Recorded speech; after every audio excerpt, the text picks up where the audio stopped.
আমার বন্ধু রাশেদকে দেখলে আমার মাঝে মাঝে মনে হয় ওর নিজের উপর নিজের যে সেলফ কনফিডেন্সটা আছে ওইটা যদি আরেকটু কম হইতো না তাহলে ভালো হইতো। কারণ আপনি অন্য যে কাউকে কল দেন, কলার টিউনে আপনি শুনতে পাবেন তাহসানের আলো আলো অথবা অন্য যে কোনো গান, কিন্তু আমার বন্ধুকে কল দিলে কলার টিউনে শুনতে পাবেন তোমায় রডে বসিয়ে বেল বাজাবো।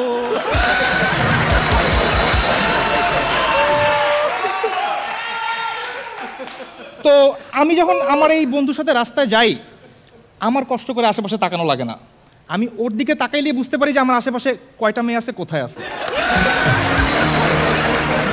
তো আমি আর আমার বন্ধু বাইকে যাচ্ছি, পাশে স্কুটিতে একটা মেয়েটার স্কুটি স্ট্যান্ডটা নামানো ছিল, মেয়েটা খেয়াল করে নাই। এটা দেখে আমার বন্ধু এক্সাইটেড হয়ে গেছে, চিৎকার দিয়ে বলছে আপু স্ট্যান্ড স্ট্যান্ড। আপু শুনে নাই, ও আরো জোরে চিৎকার দিয়ে বলতেছে আপু স্ট্যান্ড স্ট্যান্ড আপু স্ট্যান্ড। ওর চিৎকার শুনে আপু ভয় পেয়ে ওনার স্কুটির উপর দাঁড়ায় গেছে।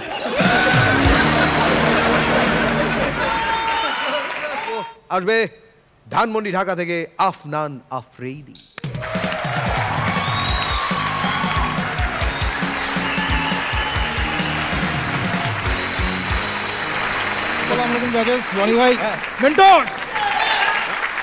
আমি পড়াশোনা করছি বয়েজ স্কুলে। ফরচুনেটলি আর আনফরচুনেটলি ওখানে আমার একটা বন্ধু হয়েছিল যে এখনো আছে, যার নাম রাশেদ। রনি ভাই, কিছু মানুষ আছে না বাই বর্ন ন্যাচারালি অনেক ট্যালেন্টেড হয়, আমার বন্ধু রাশেদ বাই বর্ন ন্যাচারালি অনেক অসভ্য। এতটাই অসভ্য যে ওর উপরে যদি কোনো সিনেমা বানানো হয়, আমিন ভাই ওটার নাম কি হবে জানেন? নিষিদ্ধ পুরুষ। ও ছোটকাল থেকে মেয়েদেরকে অনেক পছন্দ করে, এতটাই পছন্দ করে যে স্কুলে যেমন খুশি তেমন সাজব প্রতিযোগিতায় ও ক্লাস 1 থেকে 5 টানা 5 বছর মেয়ে সাজছিল, কিন্তু কোনো প্রাইজ পায় নাই। ফারি আপু, ছেলেদেরকে ধরলে যদি হয় ছেলে ধরা, তাহলে আমার বন্ধু হচ্ছে মেয়ে ধরা। তবে আমার বন্ধু মেয়েদেরকে নিয়ে এতটাই অবসেসড, একবার বাংলা পরীক্ষায় বিজয় দিবস নিয়ে রচনা লিখতে বলছিল, কিন্তু আমার বন্ধু লিখছে নারী দিবস নিয়ে। তো আমি আর আমার এই বন্ধু ছোটকালে একসাথে টাইটানিক দেখছিলাম। টাইটানিক দেখার পর থেকে ও পেইন্টার হইতে চাইতো, কারণ ওর ধারণা ছিল ছবি আঁকার সময় মনে হয় সব মেয়েরাই টাইটানিকের রোজের মতো পোজ দেয়। কিন্তু সত্যি কথা বলতে ও অনেক সুন্দর ছবি আঁকতো। আমাদের স্কুলের মধ্যে সবচেয়ে সুন্দর ছবি ও আঁকতো, তবে বাথরুমের দরজার পিছনে। তো আমরা যখন ক্লাস 6-এ পড়ি, ও তখন থেকেই ক্লাস 9-10-এর বায়োলজি বই পড়া শুরু করছিল, কিন্তু তারপরও এসএসসিতে ও বায়োলজিতে প্লাস পায় নাই। কেন জানেন? কেন? কারণ ও থিওরি না পড়েই করছে শুধু প্র্যাকটিক্যাল।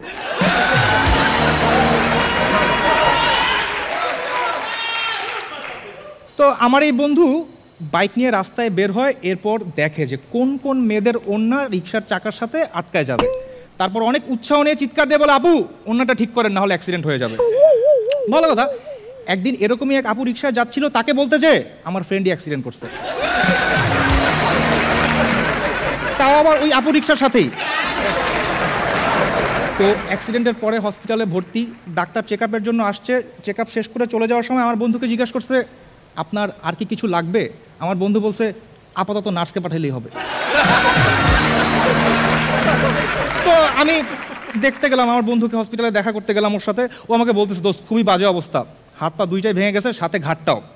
3 দিন হয়ে গেছে আমি ঘাড় ঘুরাতে পারতেছি না, একদম সোজা রাখতে হয়, খুব কষ্ট হয়। ঠিক ওই সময় একজন সুন্দর নার্স রুমে ঢুকলো, দেখলাম ওর ঘাড়টা ঘুরে গেল। একদিন আমার বন্ধু আমাকে এসে বলতেছে দোস্ত একটা 300cc বাইক কিনবো। আমি বলছি একটা চট দেবো, তুই 300cc বাইক দিয়ে কী করবি? তোর উচিত 50cc ম্যাক্সিমাম 60cc বাইক কেনা। আমার বন্ধু অবাক হয়ে জিজ্ঞাসা করলো কেন দোস্ত? আমি বললাম দোস্ত সিসি যতই হোক তুই তো চালাবি মেয়েদের রিক্সার পিছনেই। আমার বন্ধু রাশেদকে দেখলে আমার মাঝে মাঝে মনে হয় ওর নিজের উপর নিজের যে সেলফ কনফিডেন্সটা আছে ওইটা যদি আরেকটু কম হইতো না তাহলে ভালো হইতো।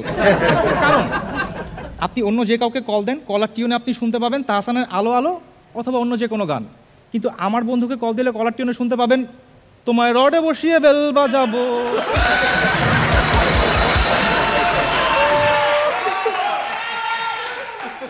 তো আমি যখন আমার এই বন্ধুর সাথে রাস্তায় যাই আমার কষ্ট করে আশেপাশে তাকানো লাগে না, আমি ওর দিকে তাকাইলে বুঝতে পারি যে আমার আশেপাশে কয়টা মেয়ে আছে, কোথায় আছে। তো আমি আর আমার বন্ধু বাইকে যাচ্ছি, পাশে স্কুটিতে একটা মেয়েটার স্কুটি স্ট্যান্ডটা নামানো ছিল, মেয়েটা খেয়াল করে নাই। এটা দেখে আমার বন্ধু এক্সাইটেড হয়ে গেছে, চিৎকার দিয়ে বলছে আপু স্ট্যান্ড স্ট্যান্ড। আপু শুনে নাই, ও আরও জোরে চিৎকার দিয়ে বলতেছে আপু স্ট্যান্ড স্ট্যান্ড, আপু স্ট্যান্ড। ওর চিৎকার শুনে আপু ভয় পেয়ে ওনার স্কুটির উপর দাঁড়ায় গেছে।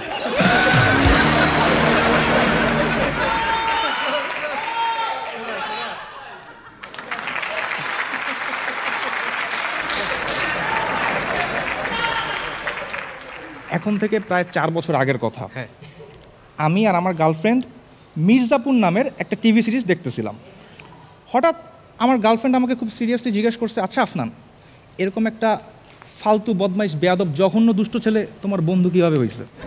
আমি বললাম, দেখো, আমার বন্ধু ফালতু বদমাইশ বেয়াদব জঘন্য দুষ্ট এটা ইম্পর্ট্যান্ট না, ইম্পর্ট্যান্ট হচ্ছে ও আমার বন্ধু।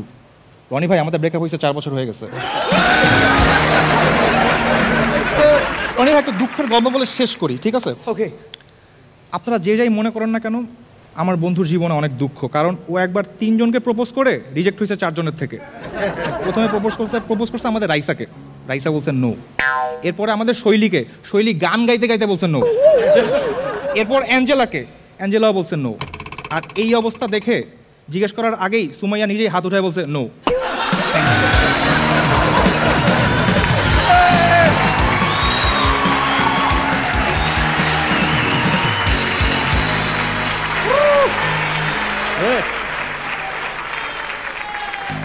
আজকের দিনটা যে কতটা স্পেশাল, একটার পর একটা ছক্কা।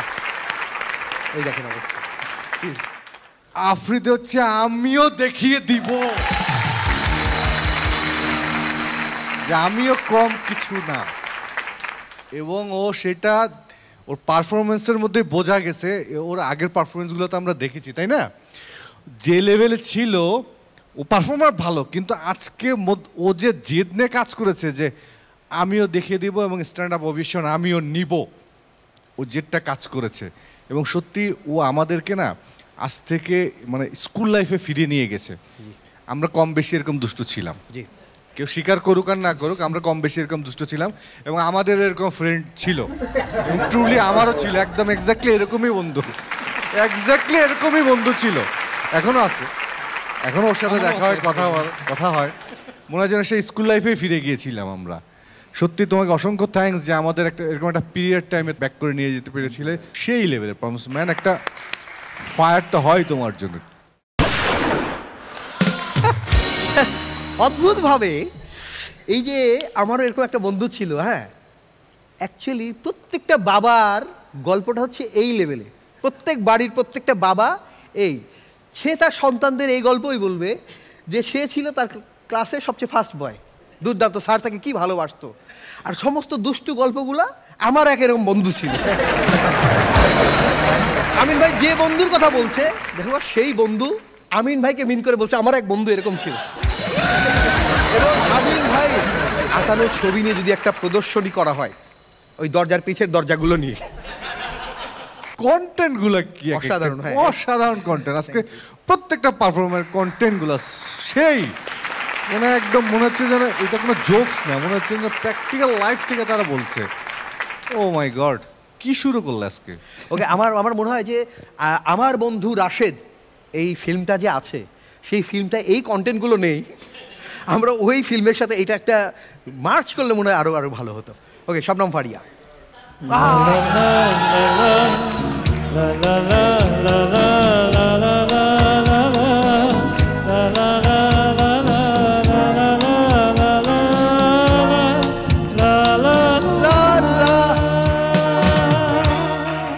আচ্ছা, আমি একটু জানতে চাই ভাই, আপনিও কি আফসোস করেন আমার মতো? এই যে আমি ঘোলে মিটাই, আপনার কিরকম আফসোস হয়? না, মানে আপনারও মনে হয় না যে আমি ভাবি যে এই হাতটা আমি যদি, আপনার মনে হয় না? আমার হয় না। বলি মনের কথা গোপনে রাখলো, কারণ এ হচ্ছে রাশেদের ওই বন্ধুটা, মানে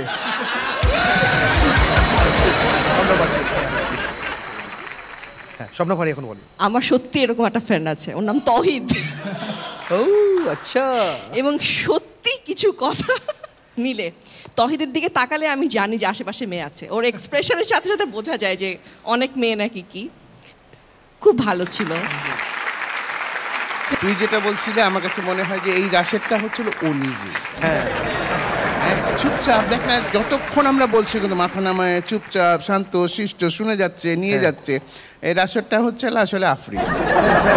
খুব ভালো ছিল, খুব ভালো ছিল। এই যে সেই বন্ধুটা কি এ কিনা এটা আসলে এদের কাছে জানা যাবে না, সুমাইয়া নূরের কাছেও জানা যাবে না। এটা রাইসা তারপরে শেতাজ বা অ্যাঞ্জেলা ট্যাঞ্জেলাকে বললে অনেক কিছু ইনফরমেশন হয়তো পাওয়া যেত। রনি ভাই আমার মনে হয় ও আপনাকে আইডল মনে করে। আপনি যেমন একসময় প্রতিযোগী ছিলেন, আপনিও ঠিক ওর মতো চুপ করে নিচের দিকে তাকিয়ে থাকতেন, কোনো কথা বলতেন না। বড় হওয়ার পর নষ্ট, তো আর কিছুদিন পর আফ্রিদিও দেখবো ওরকম। আমি নিচের দিকে তাকিয়ে থাকতাম, দেখি তার কি অবস্থা। ওকে এদিক তাকালে ইশতেকবার মাথার দিকে তাকাতে নজর যায়। ওকে দুর্দান্ত ভাই, মানে সেলুট। ওখানে আমি নিজে টেনশনে ছিলাম, যেহেতু পর ছক্কা হয়েছে। আমি ভাবলাম যে আফ্রিদি সে তো আমাদের খুব ফেভারিট একজন, সে এসে তার উপর থেকে খেলতে পারবে কি না। একটা কম্পেয়ারে মনে হয় যে ইস রে আজকে ঠিকঠাক জমলো না, কিন্তু না, সেই জায়গাটা ক্রিয়েট হতেই দেয়নি। অসাধারণ ভাই, থ্যাংক ইউ ভাই, থ্যাংক ইউ।